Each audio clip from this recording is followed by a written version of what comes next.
Good afternoon, everyone. I'm here on behalf of my NDP caucus, Cheryl Hardcastle. I'm the Member of Parliament for Windsor-Tecumseh and the NDP critic for persons living with disabilities. And with me is my colleague, Brigitte Sans-Souci. Thank you for coming here today. I know it's an exciting afternoon for us as we table C-81, the Accessibility Act. And New Democrats are here to tell you that we are committed to working with this government to provide some good faith amendments to C-81. And our approach will be a nonpartisan one, and our goal will be to do whatever is necessary to help this bill become the historic legislation that Canadians living with disabilities deserve. We applaud the bill's establishment of important new officials.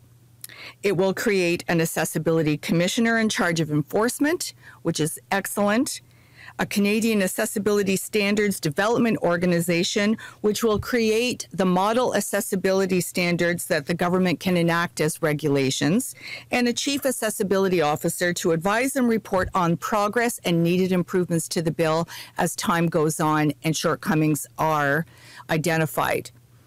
Unfortunately, there are shortcomings that are already identified as this bill is being tabled today. And mainly, we have provisions that really undermine the bill's own intended stated purposes and intentions. And the most concerning of these is the lack of a mandatory timeline for implementation.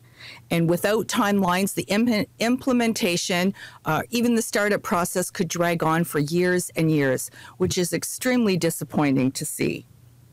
Also troublesome is that the bill gives several public agencies and officials too much sweeping power to grant partial or blanket exemptions to specific organizations. So services as important as via rail could be exempted from new accessibility regulations, which is another extremely troublesome aspect of the bill. Moreover, C-81 does not require all federal government laws, policies, and programs to be studied through a disability lens. It allows, but doesn't require, the government to adopt accessibility standards. So I'm going to repeat that. It allows, but doesn't require accessibility standards to be implemented. So once again, this is the situation we have right now as this bill is being tabled. And some of these are very egregious shortcomings, and you wonder why it's being tabled this way at all.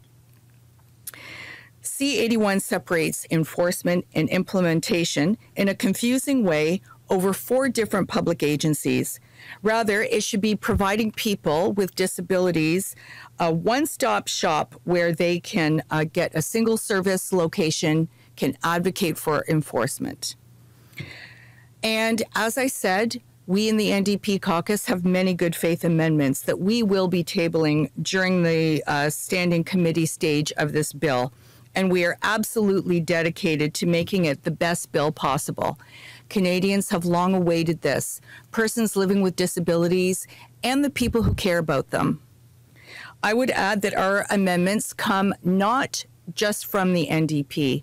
They come from leading experts and persons living with disabilities who've dedicated their lives to advocacy of others in the disability community so that we can strive to increase the well-being and standards of people living with disabilities. And these organizations have provided a valuable resource to me so that what we are doing is advancing the well-being and the human rights of all Canadians, not just partisan politics in this issue. Thank you. I'm going to turn it over now to my colleague, Brigitte Sans-Souci, who will be making some comments to you with regards to this bill en français. Merci, je suis Brigitte Sans-Souci, députée de Saint-Hyacinthe-Bagotte, porte-parole enfants, famille et développement social. Tout d'abord, j'aimerais vraiment souligner l'excellent travail et l'engagement de ma collègue Cheryl Hardcastle qui travaille extrêmement fort pour faire en sorte que nos concitoyens et concitoyennes qui, chaque jour, vivent des obstacles, bien, qu'on puisse avoir la meilleure qualité de vie pour eux. Puis pour ce faire, elle a travaillé en étroite collaboration avec la communauté des personnes handicapées du Canada, au Canada qui attendent depuis longtemps ce projet de loi-là parce que le Canada a signé en 2010 la Déclaration des Nations unies pour les personnes handicapées et donc ce projet de loi vient y répondre, en partie d'ailleurs. C'est pour ça que nous allons appuyer ce projet de loi. Le NPD l'appuie. Par contre, ce travail-là qu'a fait ma collègue avec la communauté des personnes handicapées nous amène à vouloir proposer des amendements qui se veulent constructifs, qui veulent améliorer ce projet de loi-là pour qu'il réponde aux besoins des personnes. Il est important, par exemple, il y a au niveau de ce projet de loi-là des lacunes comme, par exemple, l'absence d'échéancier obligatoire. Si on veut respecter la Déclaration des Nations unies qu'on a signée, on doit avoir un plan de mise en œuvre clair, un échéancier clair, parce que sinon, ça pourrait rester des vœux pieux, de belles paroles, mais traîner pendant des années. Il est donc important de donner un peu de mordant à ce projet de loi-là. Par exemple, c'est un projet de loi qui vient rendre la situation même de mise en œuvre un peu compliquée en la faisant dans 4 organismes publics plutôt que d'aller vers un guichet unique. Il y a aussi un problème assez fondamental avec ce projet de loi-là parce qu'il permet des exceptions.